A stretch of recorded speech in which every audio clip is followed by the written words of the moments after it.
Welcome to BizJet TV. My name is Fabrizio Poli. Today's episode, we're going to be talking about interior design of aircraft. We've got a special guest, JP Alfano, who's an interior designer for both private jets and yachts.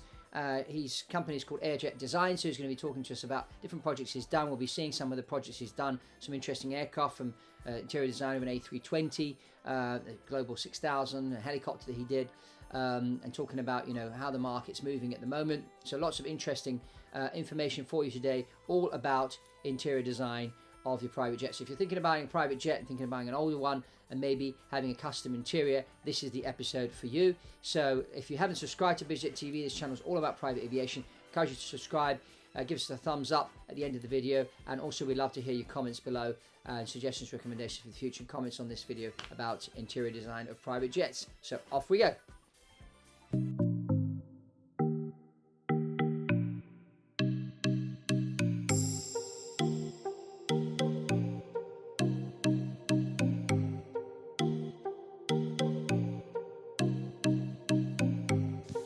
Hi JP, welcome to BizJet TV. Today we're going to be talking about aircraft interiors. JP is the expert, and being half French and half Italian, you couldn't get a better designer than someone half French and half Italian. So welcome JP to BizJet TV. Thanks a lot, Fabrizio. I'm very honored to be here. So I understand you're talking to me from sunny Cyprus today. Yes, absolutely. We relocated here with my wife last year, and I'm closer to the Middle East, where I have some clients, and and we have some business also here in Cyprus that is hopefully developing over the next few months. Super. Okay, so let's get straight into what's happening right now. It's very interesting to see that only 5% of the private jet fleet is for sale. Usually the number's 10%. Reason being that a lot of people are keeping their older jets. Some of them are refurbishing these older jets, and then you've got lots of new people coming into the market. And these new people are not just necessarily ready to spend 50 million on a new jet. They'll buy an older jet, and then the next question is, do I upgrade the interior? So tell me a bit about what's happening with you, and tell our viewers about the different projects that you've done working on interiors. And everybody that's watching, bear in mind that JP also does yachts as well as planes, but today we're focusing on the planes. So JP, over to you. Okay, so when you want to redo the interior on a used jet, to go on the scenario that a person is buying a used airplane, you can basically upgrade many things inside the cabin. We can work on visual aspects of the cabin with color and materials. We can work on the styling of seats, the vans, and work on lighting features also. Whether you want a warm lighting in the bathroom of the airplane or more cold lights, in some areas of the cabin. We can also help the clients, upgrade the cabin with what we call the cabin management systems. So basically, when you have entertainment in the cabin, or you want to turn on the lights or turn off the lights, and regulate the air conditioning inside the airplane. Now we can have new systems with nice tablets or systems that you can access with your iPhone or tablet, that makes the interactivity with the interior very interesting. Mm-hmm. In terms of technical limitations, what people have to keep in mind when they want to look into doing that, is that an airplane is not like an apartment or a house. You have many regulations that you have to keep in mind in the airplane. So, for example, changing the shape, the styling of the seat. You have to keep in mind that if it's a seat that is certified for takeoff and landing, takeoff, turbulence, and landing, that we say in our lingo in the aviation world, we are only limited to certain type of foams, certain, dimensions on the seat, and we cannot change the structure. So basically, if you look at all the airplanes that are, now on the market, you typically have a bottom structure that is mounted on the airplane with seat tracks, and that structure is very stiff because you have to withstand, now with new regulation, an inertial load of 16 G forward to ensure that in case of emergency landing of the airplane, the seat structure will be withstanding the loads, so that the passenger, that is attached to the seat will not fly, in the cabin in case you have an emergency landing. Mm-hmm. So those regulations, as interior designers, we have to take them. I mean, it's part of my, knowledge in my job, to consider that from day one. Mm-hmm. But sometimes we have to do a little bit of educating, some clients who are new into this, Yeah. because, people are not familiar with that. So, the first thing that people think when they look at an airplane is that I want it to look more like a home, and I would like those seats to be, a little more modern, and you can have a lot of ideas when it comes to designing an interior. But what we do is always a balance between the regulations and what the client wants, Mm-hmm. to have, at the end of the process, of the design process, something that is nice and people really, like, and get into, in a enthusiastic manner. But we know that when we do the design proposal, those regulations are going to be considered and taken into account, so that we don't have any issues later in the project when it comes down to certification and getting the supplementary type certificate, which is the the approval certificate you need to fly the modified airplane. Yeah. Okay. Now let's talk about these three projects that we've got here to show everybody. Tell us about this A340 that you did. It's an Airbus 340, which is an airliner that you turned into a Yeah, aircraft. it's actually an Airbus A320. 320. 320. Yeah. Yeah, so that airplane is that project is a very unique project for us, because up to that project, me and my team, we only worked on flying airplanes. But this client of ours approached us and asked us to design an on-ground office and private apartment inside an industrial facility, because our client is an industrialist. And so, we were responsible for the project management, the interior design, and the outfitting supervision of that airplane. So the only difference between that airplane and the flying airplane is that we didn't have all the airworthiness regulations, to comply with. So to give you an example, the structure of the furniture was not honeycomb composite, which is a typical material used in flying airplanes. So we had plywood and different type of substrates. However, the finishes and the goal of the project was to have a real feel of a private jet when you get inside that interior. So that was, a very nice and interesting project.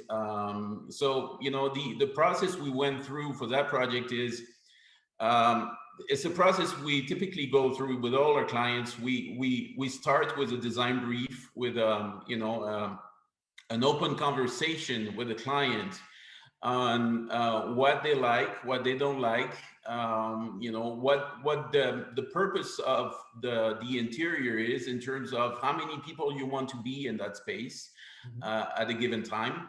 So for example, the lounge, we designed it to have 10 seated people, because we didn't want to have more than 12 people inside that environment. So but typically on any project, in every room, when it comes down to large VIP aircraft, we have questions like, how many people you want to fly in this airplane, and in that given room, for example, an office or a meeting room, how many people you want to sit, and so on. So after we go, through the design brief with the client, and we define um,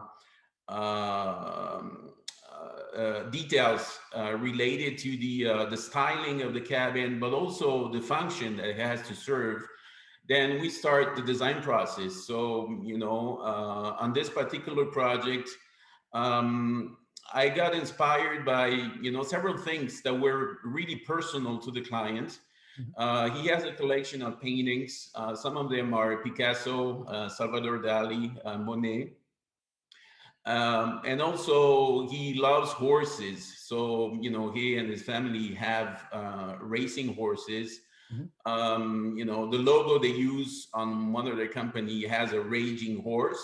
Hmm. So I got inspired by all those elements, and by talking to the client, I kind of knew, what he liked, because I showed him, some examples of interior styles and so on. And so, the feedback I got was like certain direction to go.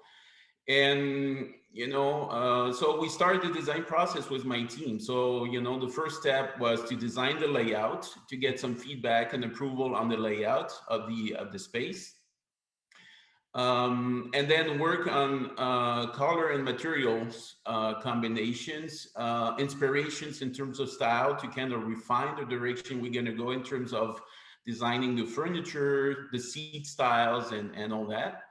And then we do a preliminary design of the cabin, and we show the preliminary design to the client. And we have a first feedback after the preliminary design, and then we go into the final step of the design, which is the final design package, where we define every material with the name of the supplier, what we call the part number of the material, and we do elevation drawings in the cabin. Hmm. So basically, we have in every room we have a section, of we have a drawing showing what it's going to look like on the left hand side, on the right hand side, and so on. And we do a cabin specification to prepare for the outfitting. So basically, the process is, after we do our design work, with drawings, with material definition, with 3D.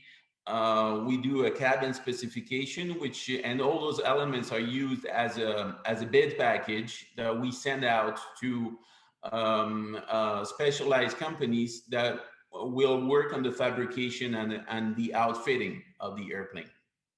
Okay. In this particular case, it was not an MRO or an aerospace outfitting company.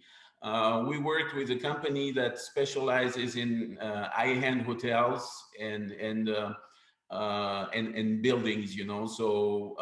And my main criteria of selection for that project was the woodwork, because one of the challenges we had was we used straw marquetry on tables and as a decor accent on furniture.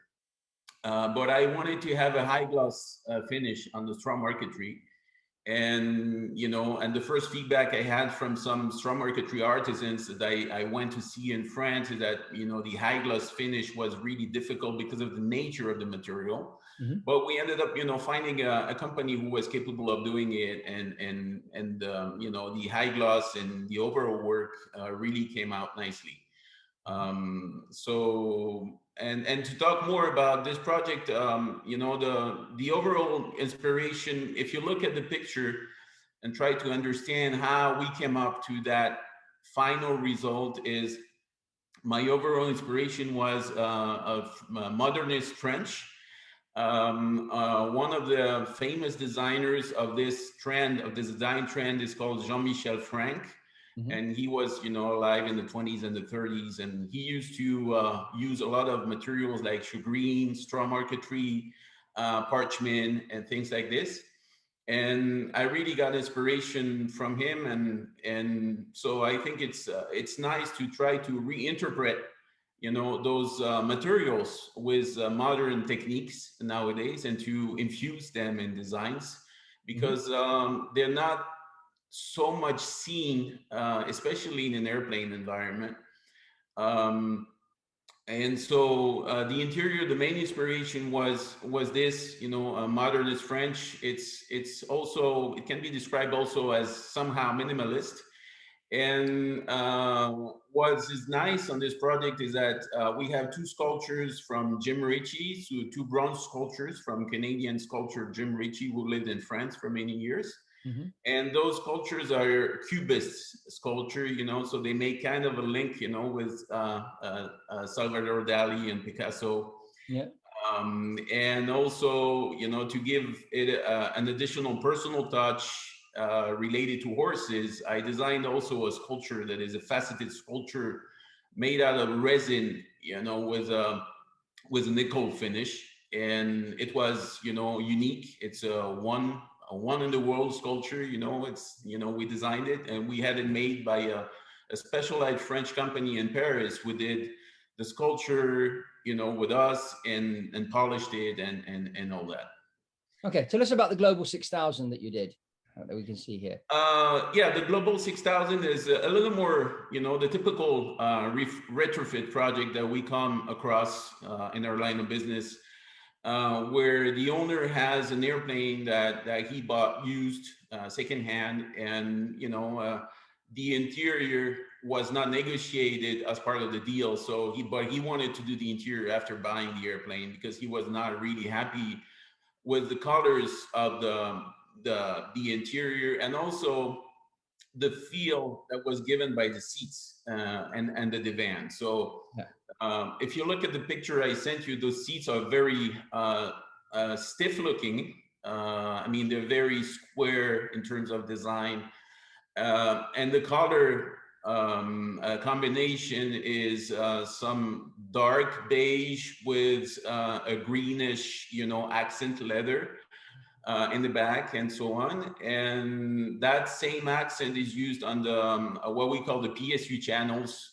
that ride along the cabin, where you have lighting and oxygen masks in case you have decompression in the cabin. Mm-hmm. So the brief for that project was to redesign it, but since the owner wanted to keep the downtime during installation at a minimum, and also minimize the cost of the change, after discussing with him, the conclusion came that we would keep the wood veneer and all the wood veneer furniture inside the cabin.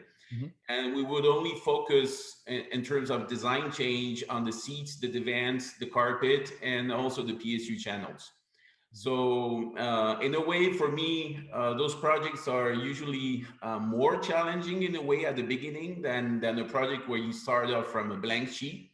Mm-hmm. Because you have to keep all the elements in the cabin. It's like when you're in a home and you want to, redesign the house, but you say, okay, I'm going to keep all the doors, and I'm gonna keep this piece of furniture, but I want to have a new look, but I'm going to keep some of the old stuff. So it adds an additional challenge to the whole process. But anyway, we looked into it and we said, okay, so, and then the process is the same as for the previous project, except we didn't work on the layout. We worked on styling the seats and choosing a carpet and having a color selection, material and color selection that would give it a new look.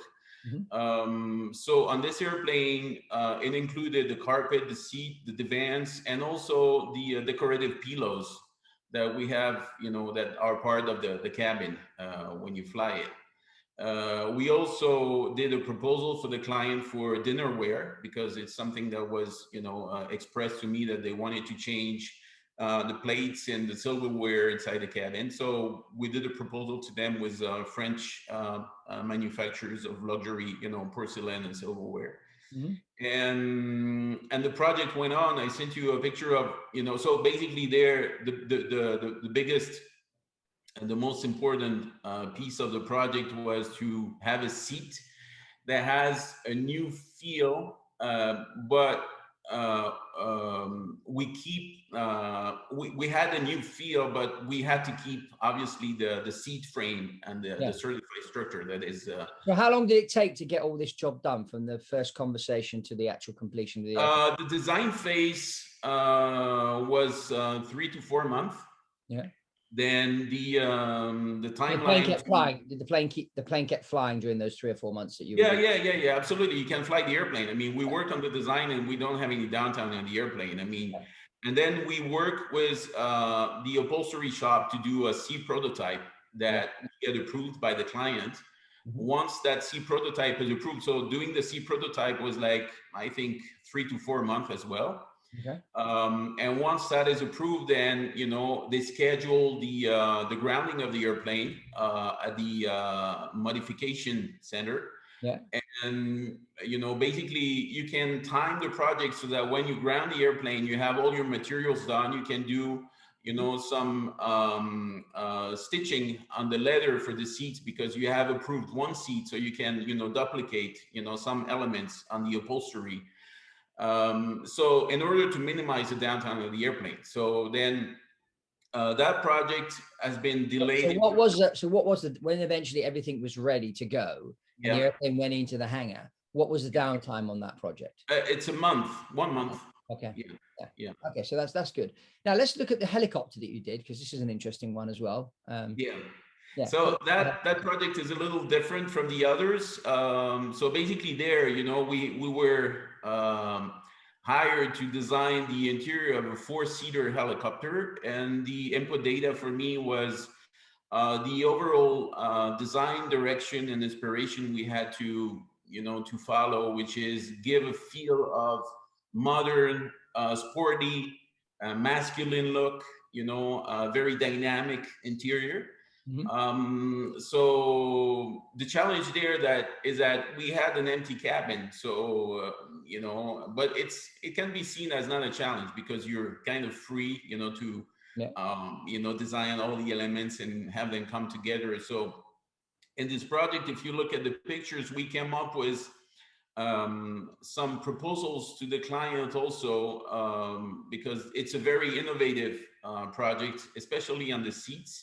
Mhm. So we had some technological feature that we integrated in the seats to do an active noise reduction feature with speakers that you have around your head on the seat.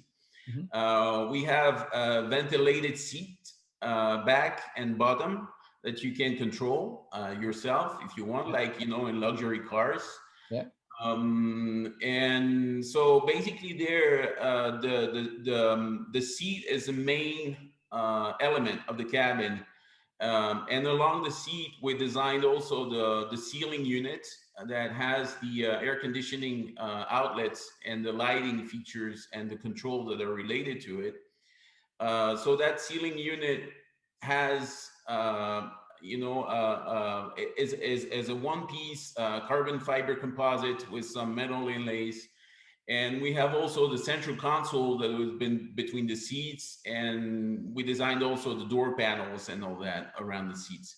So it's I think it came out nice, and I hope it goes into production very soon. So right now, it's in the hand of our client. So how long will it take once all the pieces are ready for that helicopter to be ready, once it goes into? A helicopter is a small cabin, so I think the main challenge for this project to be industrialized and installed on the airplane is certify the seats. Okay. So yeah, because we worked with seat dimensions that are coherent and comparable to existing seats. So I don't foresee any certification issues with the design we proposed. Yeah. But you have to go through, different steps of certifying this and doing that. So I don't know. Typically, it's gonna last more between 6 months to a year, I think. And then installing the interior, shouldn't last more than 1 month as well. Yeah. Given the size of the cabin. Yeah, yeah. Okay, now let's go into someone looking at buying a new aircraft. They approach Gulfstream, Bombardier, Dassault, Embraer, whoever, and they want to order a brand new airplane. Of course, the manufacturers show you their standard layouts and Yeah. interiors. You can choose from these 10 options, for example. Some manufacturers have 10, some have 3 options, whatever. What's the advantage of having a custom fit interior instead of going directly with the OEM? And you and I have had some dealings with an OEM lately about exactly one of these projects. So tell us a bit about the advantage of using someone like yourself over, using one of the standard OEMs that are out there. Well, look, the way I look at it, Fabrizio, is that from the aircraft owner, it really depends on how long they want to keep the airplane. What is the main usage of the airplane?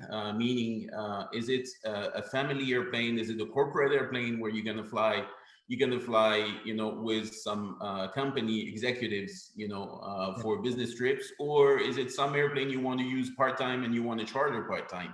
So those different aspects come into play. Now, coming back to your question, when you speak with OEM, it depends, but typically the standard designs that they're going to propose when you buy the airplane are designed with resale value in mind, and also maximizing the space many times, for chartering the airplane.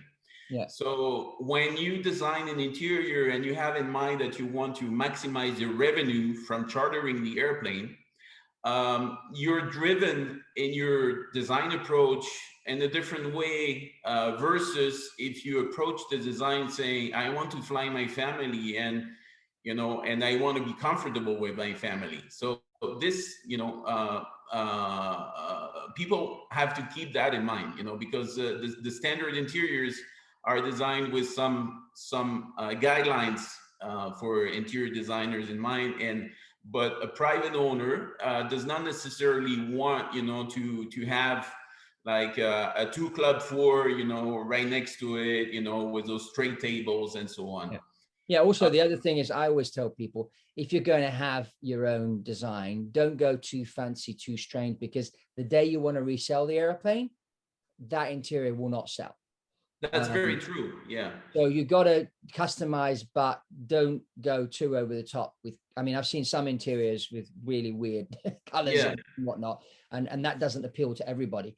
So, don't go too over the top, make it practical. And as you say, customize it to your needs. Is it more corporate? Is it more family? And I think that's really, really important to understand what the client's needs are, and then focus like you did with that A320, where the guy's into horses. So you incorporated that in there, and he's into art, and you looked at the different types of art that he likes. And then based on that, you design the interior. I thought that was very clever to do that. Yeah. But so continue on the OEM/custom fit. No, it's like, when we work on a custom fit, obviously we will not go overboard in terms of design, because for some people, designers, they're some of in a way we're seen as very, maybe not crazy people, but very innovative. We're trying to think out of the box. Yeah. Which is true in a way, but in our line of business, when you work on airplanes, on yachts also, you always have to keep in mind the function of the interior and the cost of the interior, how you manufacture, and so to summarize my thought, I'm trying to stay away myself, even if I came across some prospects, that wanted some red colored interior, or like recently a friend of mine has a Maserati car, they have all those red, sporty red leather interior. Some people love it, but I think it appeals to, like, maybe depending on which area of the globe you are, it appeals to maybe 10% of the population, and 80% of the population is going to want a black, a gray, or a beige interior. Then we can play, around those color tones, with color accents, with decorative features, stitching. The way I like to work myself to customize a seat, for example, is to look into the different ways of stitching, of decorative lacing that you can add in terms of subtle features, in the interior. So I'm trying to work more with finesse on the finish and the craftsmanship. For example, a table, it will look like a table, but if you look at the intricacy of the inlays you have in there, then it will be a special table. A seat, if you look at, from far away, it's going to be, maybe a common shaped seat. But if you look, if you come close to it, and you will see the stitching details, and, the different type of piping that we can use, and the craftsmanship that, went in there, then you realize, it's a unique and luxury item. So this is the way, in my company, that we're trying to work as a general philosophy. We're not trying to reinvent the wheel, but we're trying to make it unique. For example, on the A320, we had custom-made alabaster lighting. So those lights, the sconce lights and the table lights you have there, they're not sold anywhere else in the world. I mean, we designed them specifically for this project with an alabaster lighting company that is in Spain. Mm-hmm. The global same thing. We have a rather common shape on the seat, but we came up with the idea of having a decorative lacing that goes from the front to the back of the seat. Mm-hmm. And so it gives you a special, a little something that it has that you will not see typically in the OEM seats, because Yeah. the standard OEM seat, usually they don't have those type of features. So tell us about the strangest thing you've been asked to incorporate in an interior of a private jet. Well, surprisingly, Fabrizio, I don't see much strange requests. I have a story of a friend of mine who told me a private jet owner once requested that all the water in the shower, tanks would be replaced with champagne, because he had this fantasy of doing, champagne showers with. Oh, wow. So what about the aquarium? You mentioned the aquarium to me. Yeah. Yeah. Tell us about the aquarium. Yeah, but besides the aquarium, I didn't come across any really special, weird interior requests. So what was the challenge with the aquarium? Yeah, well, the aquarium was, what type of aircraft was it? Sorry? What type of aircraft did they want the aquarium on? It was an Airbus A320. A340, okay, yeah. A320, 20. A320, okay. 320. Yeah, so we were approached by this prospect who really wanted to have an aquarium on board. So, and so we decided to take the challenge. So we looked into how to, integrate an aquarium in the interior and where. And so, we ended up, putting it at the center of the airplane to minimize weight and balance impacts on the cabin. And we designed it so that it was sitting on top of a credenza, and the credenza had all the filtration system and circulation features, so that the water would be filtrated like in a normal aquarium. So that was challenging because of the weight of the object that you have to put there. And yeah, so it was unique in that way. Yeah. Now, tell us about new trends that you're seeing in the market now with interiors, with a lot of new people coming onto the market and wanting to buy a jet and buying a jet. What new trends have you noticed, and what trends do you see coming for the future regarding interiors, and also the paint job on the outside of the airplane? We haven't talked about the exterior part. Yeah. Well, obviously, you're not going to modify the exterior, but paint scheme, all that kind of thing. Talk to us a bit about paint schemes and that, but also about the new trends. Yeah. New trends on the interior, from my standpoint, I think there's more and more demand from aircraft owners to have the latest technology on board.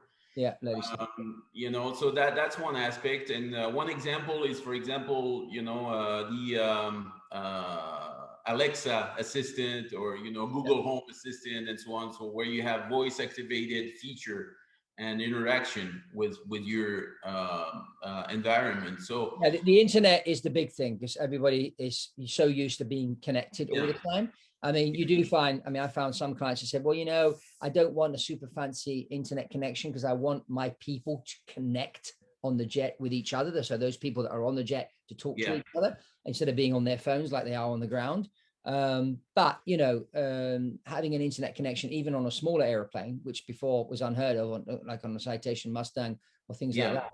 But more and more people now are expecting, even when they charter, to be able to be connected with their phones to the rest of the world while they're up at 40,000 feet. Absolutely, absolutely. But the technology is still, lagging in a way, because But depending on the satellite technology is coming now, where you on some aircraft now with the Ka band, Ku band, or whatever, you're getting internet speeds even faster than what you're used to on the ground, because it goes up to the satellite. So instead of going from the plane to the ground and having that dialogue that way, it's having the dialogue that way, where obviously you don't have mountains and things like that. So because it's going straight up from the satellite.